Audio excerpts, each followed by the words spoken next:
moi, j'avais envie, alors c'est l'occasion de lui poser une question que je me suis souvent posée quand j'étais avec elle, et même un peu avant, à la Haute Autorité de Santé. C'est la question de la qualité. Euh, bon, pour faire court, on a un peu le sentiment que aujourd'hui, il y a une perte de sens, que la régulation budgétaire et financière est arrivée à son terme possible, que le sens des professionnels s'est un peu perdu. Et on investit beaucoup, et la ministre actuelle, c'est pas uniquement l'effet de son parcours, même si ça y contribue, investit beaucoup le champ de la qualité et demande beaucoup à la fois à ses services et à la haute autorité de transformer le pilotage par la qualité. Donc la question un peu en baseline qu'on a toujours eue à la HAS, c'est est-ce que la qualité, c'est-à-dire d'abord, qu'est-ce que c'est que la qualité? La qualité mesurée, bon, c'est-à-dire les indicateurs. La qualité régulée, c'est-à-dire la qualité à travers les modèles de financement, à travers la gradation du maillage de l'offre. Est-ce que ce sont des leviers pour les professionnels? Est-ce que ce sont des abords dans lesquels ces acteurs qu'on cherche aujourd'hui vont pouvoir retrouver le sens qu'ils sont censés avoir perdu dans la régulation financière? Est-ce qu'il y a, à travers la qualité, un chemin critique de recomposition d'un cercle vertueux qui réconciliera les professionnels avec les enjeux et les attentes des régulateurs? C'est un peu ça. Alors je sais que la HS est très mobilisée et très investie à la fois par son dispositif, je dirais, historique et fondateur qui est la certification, mais bien au-delà dans toute une série de dispositifs et de contributions à la régulation aujourd'hui. Alors, on va peut-être encore te poser d'autres questions. Moi, je voudrais t'en poser une différente. Alors, quand même, pour résumer ce que dit Dominique, si j'ai bien compris, je fais le journaliste, mais est-ce que la qualité, c'est un faux-nez? C'est-à-dire qu'en réalité, est-ce que c'est un argument que l'on utilise parce qu'on trouve que ça peut faire passer mieux ce que David nous dit, c'est-à-dire entraîner les gens dans le changement? Moi, je voulais te poser deux ou trois questions. Vous poser deux ou trois questions. La première, est-ce que quand on est dans la position qui est la vôtre, et que a occupé également Jean de Kervasdoué et d'autres, est-ce qu'on est vraiment... est-ce que l'on n'est pas comme le gardien de but? Aujourd'hui, c'est quand même pas mal, puisqu'il y a la Coupe du Monde, la Coupe d'Europe de foot. Est-ce qu'on est dans une grande solitude? Ou alors, est-ce que, au contraire, on se sent appuyé? C'est-à-dire que ce système, indiscutablement, vous êtes puissant, enfin, parce qu'en France, l'État est puissant dans la santé, mais est-ce que, franchement, vous n'êtes pas solitaire? Est-ce que vous avez... C'est ça l'état d'esprit, moi, qui m'intéresserait, c'est de me mettre dans votre tête quand vous arrivez aux responsabilités. Et puis, de ce point de vue-là, on parle... Deuxième autre question, on parle tout le temps d'autonomie, c'est la grande mode. On dit aux gens, il faut être autonome. Mais est-ce que notre système, il est organisé pour laisser de l'autonomie aux gens? Et notamment, ça passe peut-être dans un rapport centralisation-décentralisation. Voilà, quelques questions que moi je voulais vous poser, mais je suis sûr que d'autres peut-être... voilà, Jérémy, vous avez un micro, prenez-le, faites-le tourner, et on va faire des séries de questions, et Anne-Marie et puis Sophie nous répondront. Oui, merci Pascal. Anne-Marie, peut-être dans le prolongement d'ailleurs du questionnement. Sophie a une présentation, hein, de toute façon. Et d'ailleurs, je pense peut-être que la question pourra également s'adresser à Sophie. Bon, ce qu'on ressent dans le système hospitalier et dans le système de santé en général, je crois pour beaucoup d'acteurs, c'est finalement un paradoxe. D'un côté, un système qui est très administré, voire suradministré, et puis d'un autre côté, des initiatives en local, des logiques institutionnelles où le management est systématiquement réinterrogé jusqu'à se poser la question de savoir si le système n'est pas un petit peu sous-managé. Donc la question, quand on aborde les questions de qualité, c'est de savoir, quand on est la haute autorité en santé et qu'on veut impulser du changement, comment on prend en compte cette double réalité de rationalité, de pilotage, d'administration et de management qui ne sont pas les mêmes et qui sont un petit peu complexes, que je pourrais développer pendant des heures, mais ce n'est pas l'objectif. Mais c'est une vraie question, avec la deuxième sous-question, et j'en reste là, qui est finalement comment est-ce qu'aujourd'hui, au lieu de produire de la règle, on crée un écosystème qui permet aux acteurs et aux professionnels d'avancer sur les sujets. Mais donc c'est pour ça ça s'adresse peut-être aussi à la NAP. On peut peut-être déjà démarrer. D'accord, allez. Et si vous avez d'autres questions rapides et puis. Merci. Bon, les questions, elles sont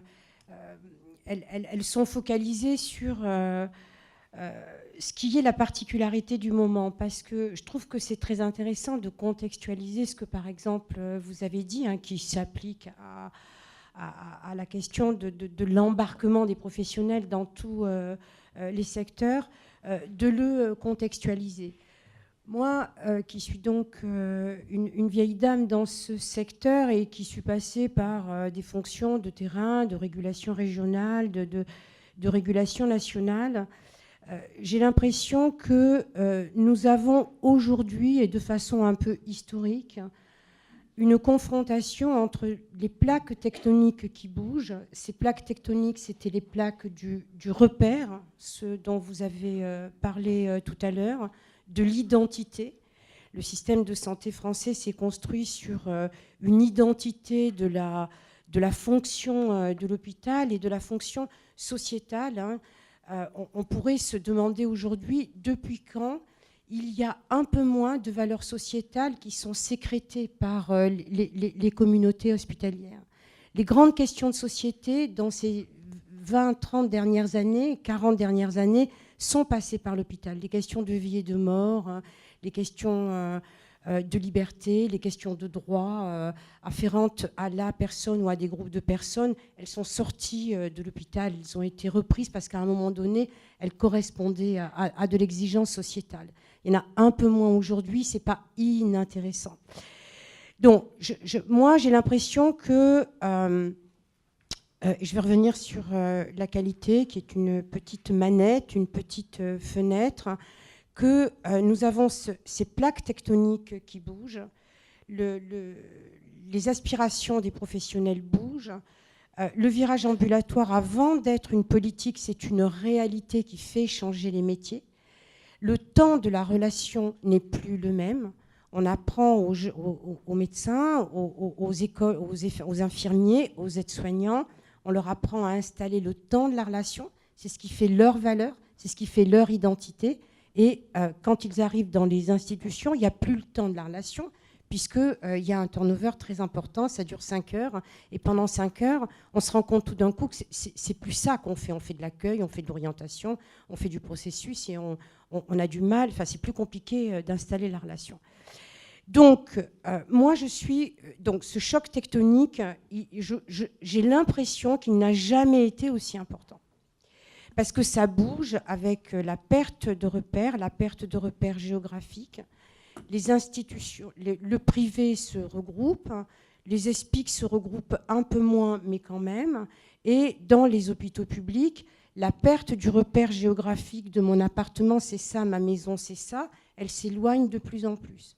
Et quand la maison s'éloigne, parce que la maison, ça peut devenir un département, avec 10, 15 établissements, tout s'éloigne. La gouvernance s'éloigne, la proximité, elle va plus loin, on ne sait plus exactement qui est le chef, on ne sait plus où sont les objectifs, comment ça s'empile.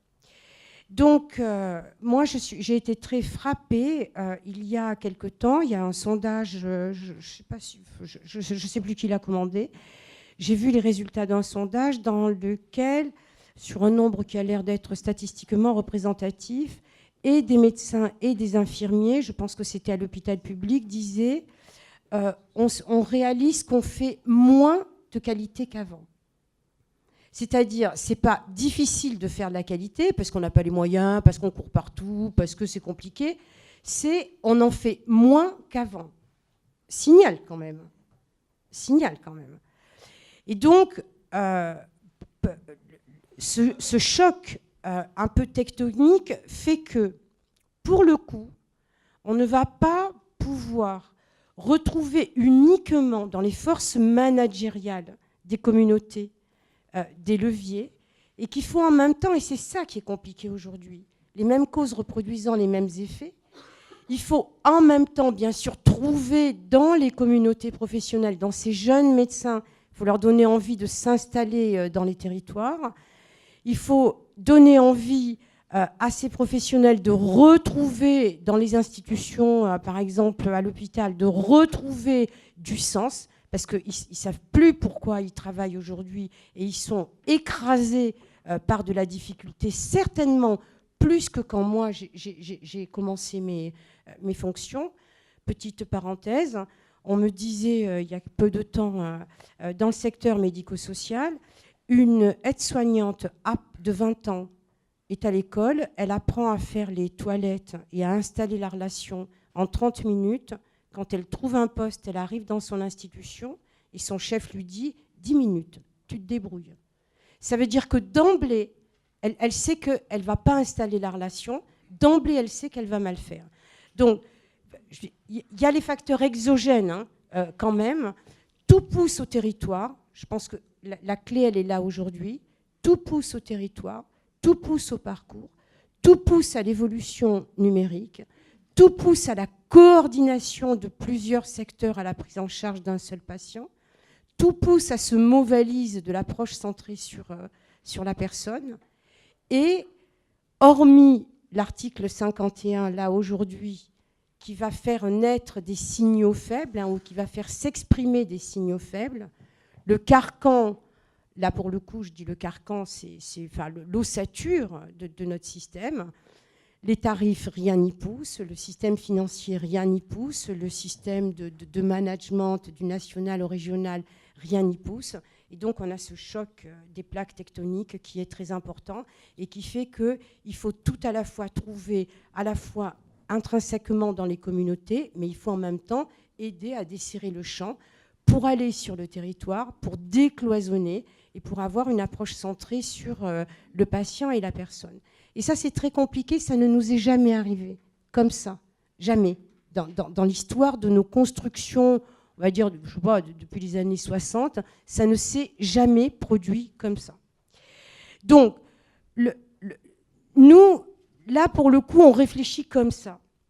Parce que Dominique a raison de dire, mais c'est lui qui a posé la question, il y a des années et encore l'an dernier, à la Haute Autorité de Santé, nous on voit bien qu'on ne peut pas continuer à avoir un système d'incitation à la qualité basé sur des processus dans lesquels, en période calme, en période sereine, on peut tout à fait trouver des gens qui s'y intéressent et qui disent c'est le gage de la progression, de la qualité, donc on va s'y coller.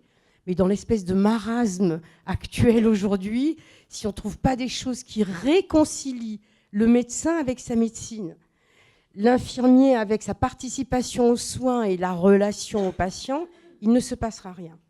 Donc qu'est-ce qu'on essaie de se dire ?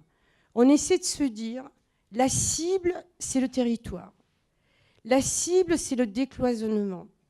Tablons sur le fait que d'abord, les signaux faibles des mobilisations territoriales, ça existe. Parce que des belles expériences, des beaux projets, il y en a plein. Mais c'est des signaux faibles. Ils ne passent pas la barre, ce que Jérémy voulait peut-être un peu dire, ça ne passe pas forcément la barre. Et au fond, est-ce que ça a besoin de la passer au bout d'un moment ? Enfin, ça a besoin de la passer en termes de reconnaissance. Mais bon, ça ne passe pas la barre, en tout cas d'une grande orientation nationale, et c'est peut-être normal. Il faut aussi qu'on apprenne à accepter cette idée que l'énergie des acteurs, c'est une énergie locale, territoriale, et qu'il y a quelques orientations nationales qui peuvent en profiter. Donc, ce que nous nous disons, nous, c'est qu'il faut essayer d'insuffler, parce que la qualité, nos collègues à l'échelle internationale le disent, oui, ça a l'air d'être un mot valise, mais c'est un des leviers du changement, à condition que les gens rentrent dans la partition et fassent de la musique. Parce que si c'est un examen à côté, ça ne sert strictement à rien. Ce qu'on se dit, c'est que sur un territoire, puisque ça va sur le territoire, ça va sur le parcours décloisonné, ça va sur la coordination des acteurs, ou en tout cas ça devrait aller. Il faut qu'on incite les communautés à converger sur ce qui les réunit, c'est-à-dire de l'attente du besoin et de la mesure de la connaissance, avec des engagements qui sont les engagements un peu sociétaux du moment. Ce que nous voulons essayer de pousser dans le secteur des établissements de santé, comme d'ailleurs dans le médico-social, avec toutes les difficultés bien sûr, voire le social, puisqu'on hérite de ça aujourd'hui, c'est des trucs un peu forts qui sont le retour à des valeurs de base. L'engagement patient, c'est-à-dire aller vers la décision partagée. Et donc ça s'apprend à l'école, ça s'expérimente et ça se demande dans les établissements. Il faut qu'on pousse. Qu'est-ce que vous faites comme travaux sur l'expérience patient, avec toute la déclinaison des palettes de ce que cela représente, et je ne le fais pas là. La deuxième chose que nous voulons pousser, c'est la culture de la pertinence et du résultat. Jean de Kervas-Doué en a extrêmement largement et de façon dense et nourrie parlé il y a peu de temps avec la sortie de son livre et les conférences là-dessus. C'est un des chantiers, évidemment, c'est un des chantiers, on peut dire, où il y a toujours eu de relatifs succès ou de relatifs échecs de la part des porteurs nationaux, assurance maladie et pouvoir public, parce que la pertinence, elle se construit dans la culture de l'équipe à se demander si son résultat est bon et si elle a bien fait. Donc nous voulons pousser ça avec la culture du résultat, et on veut pousser également la valorisation de l'équipe. Donc oui, à cette première question, à condition de changer complètement la focale, et c'est toi qui l'as initié, mais en poursuivant les acquis bien sûr, hein, mais de changer la focale pour essayer de rentrer par une petite porte, hein, c'est pas ça qui changera tout, c'est pas ça qui fera sortir du tout et de ça, c'est pas ça qui installera la révolution numérique et les encouragements qui lui permettent de le faire, mais essayer de retrouver dans des territoires progressivement entre communautés qui travaillent au domicile, qui sont dans des institutions, qui sont en ville, de trouver à valoriser la connaissance. Il n'y a pas assez de santé publique en France. Il n'y a pas assez de recherche sur à quoi ça sert de faire de la liaison entre le domicile, le médico-social et les établissements. C'est impressionnant quand on demande à des gens qui interviennent sur le handicap mental ou la maladie mentale, la psychiatrie. Est-ce qu'on peut avoir des billes, hein, sur pourquoi ça améliore le diagnostic précoce ou au contraire la prise en charge ou au contraire du retour à la vie normale et ce qu'on appelle aujourd'hui l'objectif d'inclusion sociale. Il y a des intuitions de la part de tout le monde, il y a beaucoup d'idéologies, hein.